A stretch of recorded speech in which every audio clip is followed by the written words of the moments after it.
What's up, guys? This is another video. Of course, me. Basically, I'm not really talking shit. I'm just, using common fucking sense, which a lot of people don't fucking use in this gaming community.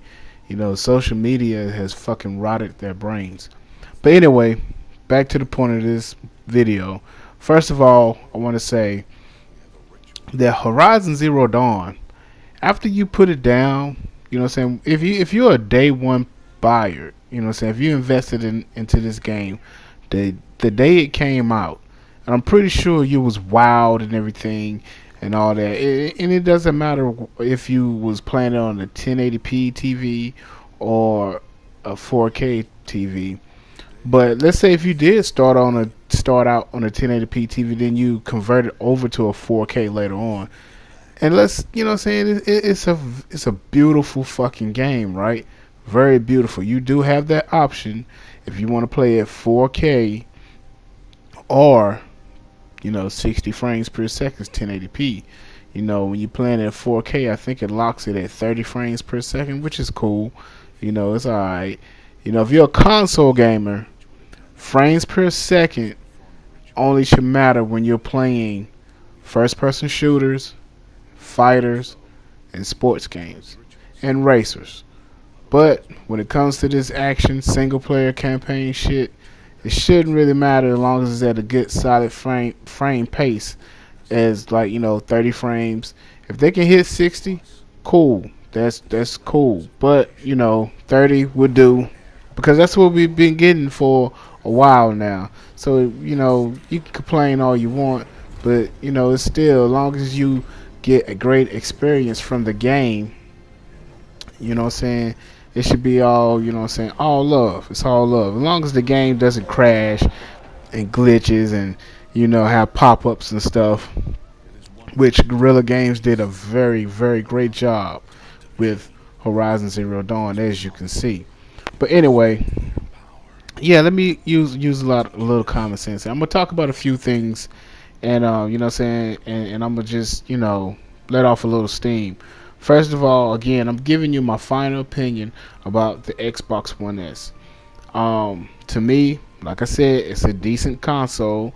It isn't up to par of what this generation is supposed to represent, because to me it feels like that Microsoft tried to cut some corners and use, kind of go cheap with the parts, and actually going cheap, but trying to make a profit off the price. Now the Xbox One S wasn't $500 out the gate, and plus the pricing of it depends on what size hard drive you ended up getting with, whichever SKU you have. So with that out the way, let's talk about the performance of it. As I was playing my games, I had, very good performance out of the console. I didn't hear the fans or anything, which I rarely hear the fans on any console I own, unless I end up turning it upside down, But all in all, the performance of it is good. The dashboard, the UI, whatever you want to call it, I still hadn't got used to that. And to me, I think that right there is where Microsoft really needs to improve. And I'm hearing that a new dashboard will be coming later on in the very soon in near future.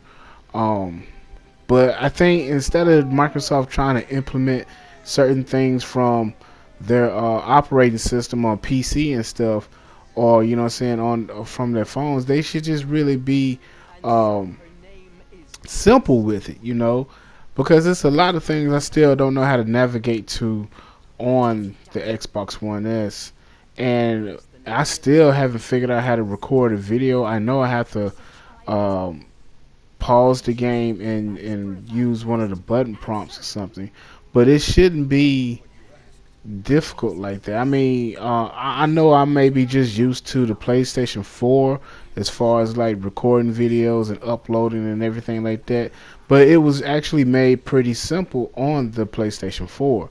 So, I think, Microsoft were, who, they're not trying to copy Sony, went their own way, which is okay. You know what I'm saying? Everybody likes to, you know what I'm saying, would like to be original from the start. Um, the games, I've only played 4 games so far.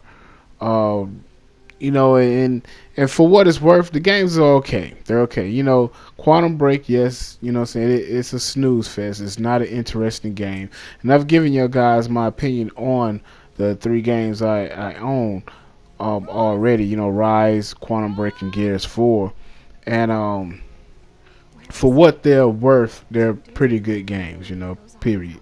And everything, what I'm saying? So it's not like, they're like these games that make you go wow, but they're still pretty damn good games. And really, it all depends on the gamer who's playing these, because it might be some gamers out there that actually are wowed by these games, um but I do suggest to everyone, if you can afford it, please get both consoles. Get the PlayStation 4 and get the Xbox One. It doesn't matter really which version of these consoles you get, either the Pro or the One S or the Vanilla 4 and the Vanilla 1, you know what I'm saying? Or the One X, you know what I'm saying? Just, you know what I'm saying, try your best to invest in both of these consoles.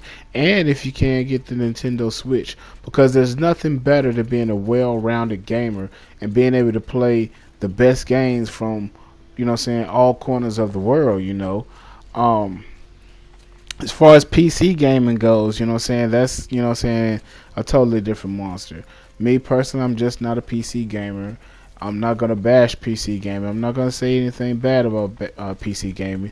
Right now it's all about the consoles. It's about the plug and play, and just having fun with different experiences from different games and stuff and everything.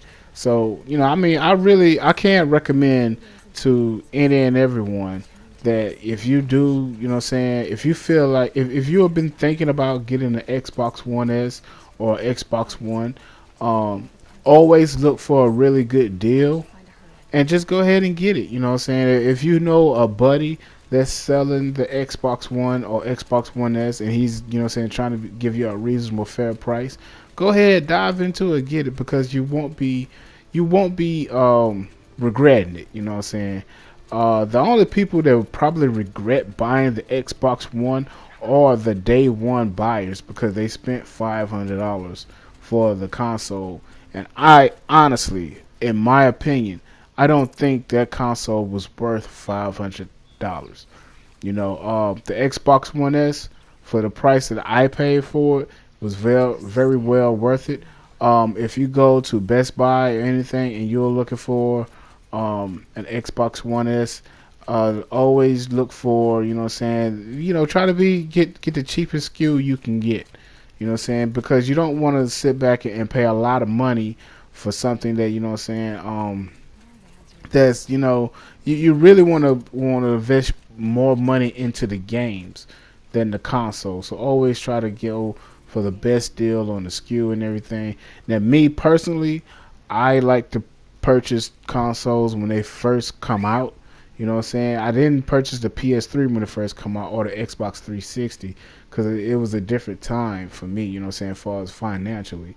But I did purchase the PS4 day one, and I waited a while on the Xbox One, you know what I'm saying? Like I said, it took three years and some change for me to get the Xbox One S. Um, because I just I have vowed really not to get another Microsoft console. But, after 10 years, I'm going to stop holding a grudge like a little bitch and just, dive on in, because I am a gamer first and foremost, and I love playing video games, and it's nothing better than adding to your library. So, I recommend, anybody who has a PS4 and you're thinking about getting the Xbox One, just look for the better deal. You can shop online, or you can go to your local GameStop, or well, don't go to fucking GameStop, because they might not give you a really good deal. But Best Buy, if you want to get it brand new, you can. There's nothing wrong with that. But still, you want to try to invest your money into the games.